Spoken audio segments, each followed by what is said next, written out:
আমি সুন্দরী নই, সাধারণ সাদামাটা এতটাই যে কারো গল্পের নায়িকা হওয়া যায় না। আমি শুচিস্মিতা নই, বরং আমাকে হাসলে খারাপই লাগে।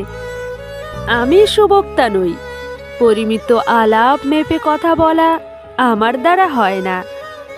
উল্টে প্রাণ খুলে কথা বলতেই আমি ভালোবাসি। সবার সাথে হাসি মুখে কথা বলতেই আমার শান্তি লাগে। বিদ্যাবতী বা বুদ্ধিমতী কোনোটাই আমার বিশেষণ নয়, অতি সাধারণ নগণ্য একটা মেয়ে। এতটাই যে কারো কবিতায় কল্পিত কোনো নারী হওয়া যায় না। আমি ভীষণ একগুঁয়ে, জেদি, নাছোড়বান্দা ধরনের। বারণ শুনি, কিন্তু অকারণে বারণ মানি না। অন্যায়ের সাথে আপোষ করতে পারি না কোনোদিন।